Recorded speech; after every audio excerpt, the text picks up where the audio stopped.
नमस्कार शिवभक्तांनो, स्वागत आहे तुमचं स्वराज्य रक्षक या आपल्या लाडका यूट्यूब चॅनलवर। आज आपण एका अशा ठिकाणी उभे आहोत जिथे सह्याद्रीच्या डोंगर रांगा आणि अथांग अरबी समुद्र यांचा संगम होतो। आज आपण पाहणार आहोत रत्नागिरी जिल्ह्याचा प्रवेशद्वार मानला जाणारा बाणकोट किल्ला, ज्याला ऐतिहासिक भाषेत हिम्मतगड म्हणून ओळखले जाते।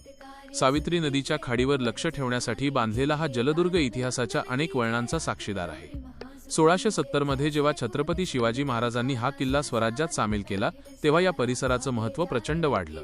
पुढे सरखेल कान्होजी आंग्रे यांनी या किल्ल्याची ताकद वाढवली आणि म्हणूनच याला हिम्मतगड हे नाव सार्थ ठरलं। मित्रांनो, महाराष्ट्राचा हा गौरवशाली इतिहास, हे गडकोट आणि आपली संस्कृती जपण्याचा एक छोटासा प्रयत्न आपण स्वराज्य रक्षक या चॅनेलच्या माध्यमातून करत आहोत। जर तुम्हाला ही शिवशाहीची गाथा आणि गड किल्ल्यांचे व्हिडिओ आवडत असतील तर आपल्या स्वराज्य रक्षक चॅनेलला आत्ताच सबस्क्राइब करा आणि ही माहिती प्रत्येक मावळ्यापर्यंत पोहोचवण्यासाठी व्हिडिओ शेअर करा। या किल्ल्याच्या तटबंदीवरून पाहिलं की समोर सावित्री नदीचं पात्र आणि दुसरीकडे अरबी समुद्राचं विलोभनीय दृश्य दिसतं। इथला मुख्य दरवाजा, भवानी मातेचं मंदिर आणि भक्कम बुरुज आजही आपल्याला आपल्या पूर्वजांच्या पराक्रमाची आठवण करून देतात।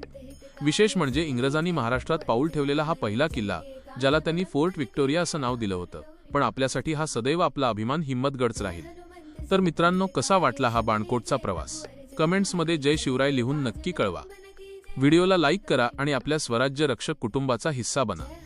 पुन्हा भेटूया अशाच एका ऐतिहासिक वास्तूचा प्रवास करण्यासाठी। तोपर्यंत पाहत रहा स्वराज्य रक्षक। जय जिजाऊ, जय शिवराय।